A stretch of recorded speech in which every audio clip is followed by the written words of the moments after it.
अप्रैल 1961 रूस, जो उन दिनों सोवियत संघ हुआ करता था, अपने एयरफोर्स पायलट और कॉस्मोनॉट यूरी गागरिन को स्पेस में भेजकर स्पेस प्रोग्राम में शुरुआती बढ़त हासिल कर चुका था।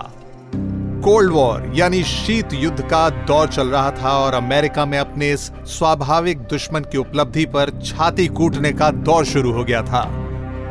मई में उसी साल जॉन एफ कैनेडी ने संसद में एक भाषण दिया, जिसमें इस दशक के खत्म होने से पहले अमेरिका को चांद पर आदमी भेजकर वापस सुरक्षित लेकर आने का लक्ष्य तय किया गया था। अपने इस चांद पर पहुंचने के मिशन को कैनेडी सबसे ज्यादा तवज्जो दे रहे थे। ह्यूस्टन टेक्सास की राइस यूनिवर्सिटी के राइस स्टेडियम में उन्होंने अपने इस चांद मिशन को पूरा करने की एम्बिशन पर जोरदार भाषण दिया। We choose to go to the moon. We choose to go to the moon.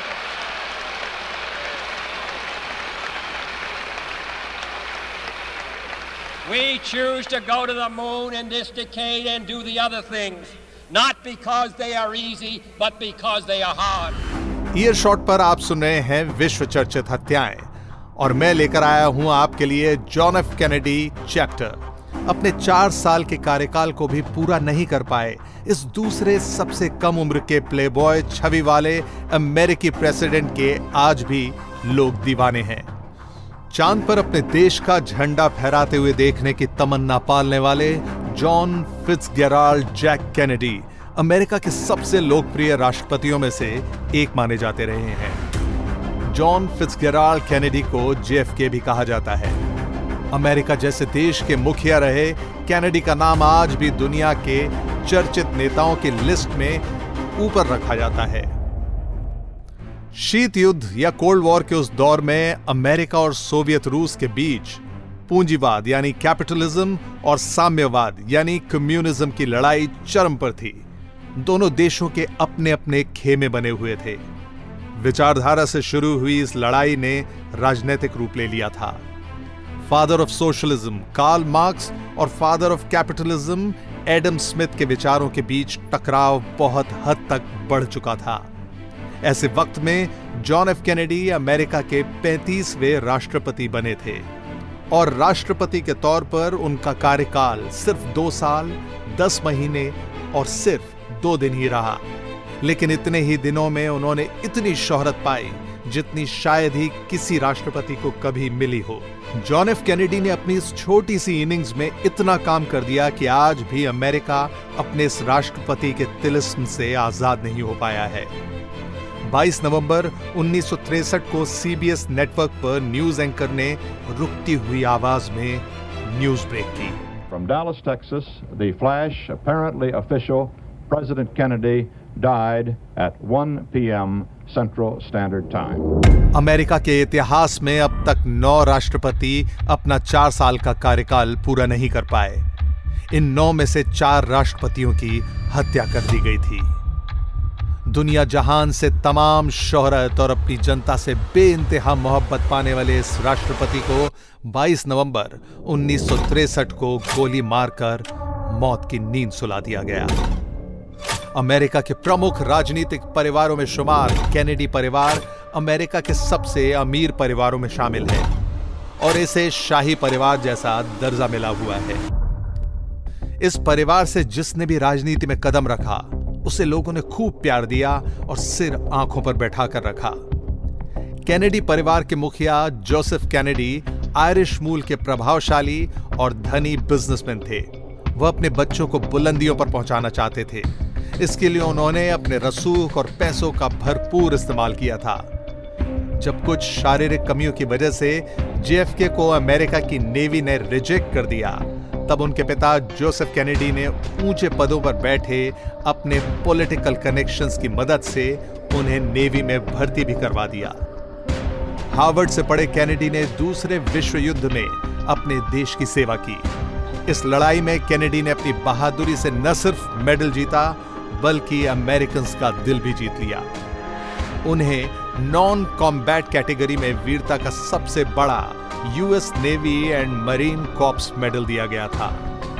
इसी के साथ कैनेडी की राजनीति के मैदान में उतरने की तैयारी पूरी तरह शुरू हो गई थी।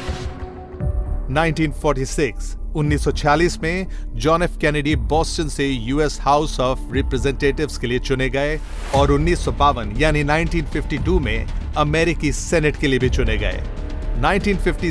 1957 में उन्हें अपनी पुस्तक प्रोफाइल्स इन करेज के लिए पुलित्जर पुरस्कार से भी सम्मानित किया गया था।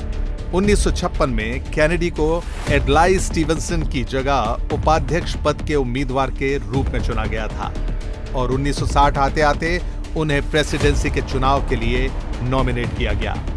ईस्टर्न स्टैंडर्ड टाइम के हिसाब से 20 जनवरी 1961 यानी 1961 की दोपहर से जॉन एफ कैनेडी ने अमेरिका की प्रेसिडेंसी संभाल ली थी। महज 43 साल की उम्र में चुनाव जीतकर राष्ट्रपति बनने वाले कैनेडी सबसे युवा अमेरिकी राष्ट्रपति थे। हालांकि थियोडोर रूजवेल्ट 42 साल की कम उम्र में राष्ट्रपति बन चुके थे, लेकिन उन्होंने इसके लिए चुनाव नहीं जीता था, बल्कि विलियम मैकिनले की हत्या के बाद रूजवेल्ट को राष्ट्रपति पद की शपथ दिलाई गई थी। कैनेडी खानदान को अमेरिकी इतिहास में सबसे कम उम्र का राष्ट्रपति देने के लिए ही याद नहीं किया जाता। इसके साथ एक कर्ज, एक अभिशाप भी जुड़ा हुआ है और यह अभिशाप है कि इस खानदान में होने वाली अस्वाभाविक यानी अननेचुरल डेथ्स। पिछले 75 सालों में कैनेडी फैमिली में 12 ऐसी मौतें हो चुकी हैं जो अननेचुरल हैं। जॉन एफ कैनेडी इस फैमिली के चौथे ऐसे मेंबर थे जिनकी मौत अननेचुरल थी। उनका उस वक्त असैसिनेशन कर दिया गया जब वे टेक्सास के दौरे पर थे। बड़ी से बड़ी शख्सियतें, दुनिया की बड़ी और महान हस्तियों की हत्या ये एक दिन का प्लान नहीं होता। इसके पीछे पास्ट में हुई घटनाएं जिम्मेदार होती हैं। कुछ ऐसे डिसीजंस और स्टेटमेंट्स होते हैं जो कभी किसी इंसान, ऑर्गेनाइजेशन, कभी-कभी खुद अपने देश को अखर रहे होते हैं या किसी और देश को अखर चुके होते हैं।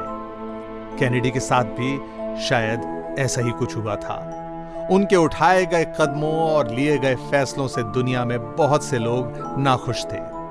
कुछ लोगों का यहां तक मानना था कि उनके देश की खुफिया एजेंसी CIA खुद भी कैनेडी से खफा थी। कॉन्स्पिरेसी थियरी में भरोसा करने वाले लोग मानते हैं कि कैनेडी की हत्या में CIA का हाथ था। इसके पीछे तमाम लॉजिक, तमाम आर्ग्यूमेंट्स हैं।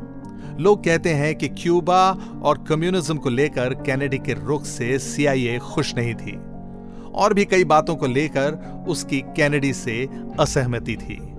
कैनेडी से पहले के अमेरिकी राष्ट्रपति आइजनहावर ने मार्च 1960 में 1960 में CIA को $13.1 मिलियन देकर कहा था कि क्यूबा से देश निकाला पाए लोगों को ट्रेनिंग दी जाए और फिर उनकी मदद से क्यूबा की कम्युनिस्ट सरकार का तख्ता पलट कर दिया जाए। क्यूबा में उन दिनों फिदेल कास्त्रो की सरकार थी। CIA ने अपना काम शुरू कर दिया। 1961 में कैनेडी अमेरिका के प्रेसिडेंट बन गए। उधर CIA का अपना कार्यक्रम चालू था। उसने क्यूबा से तड़ी पार लोगों की मदद की और अपनी कुछ फोर्स के साथ क्यूबा पर हमला बोल दिया। इसे बे ऑफ पिग्स इन्वेजन कहा जाता है। शुरू में तो कैनेडी ने इस ऑपरेशन में CIA की मदद की, लेकिन जब पहले फेज में ऑपरेशन फेल हो गया तो कैनेडी ने आगे हवाई मदद देने से साफ साफ इनकार कर दिया। कॉन्स्पिरेसी थियरिस्ट का मानना है कि CIA ने सोचा कि कैनेडी शायद किसी काम के नहीं, तो क्यों ना उन्हें रास्ते से हटा दिया जाए। इस बात के पीछे प्रूफ्स, तथ्य आज तक लोग तलाश रहे हैं। बे ऑफ पिग्स इन्वेजन तो हकीकत है, लेकिन क्या वाकई CIA ने इसी वजह से कैनेडी की हत्या करवा दी थी? इसके बारे में कोई ठीक से नहीं जानता।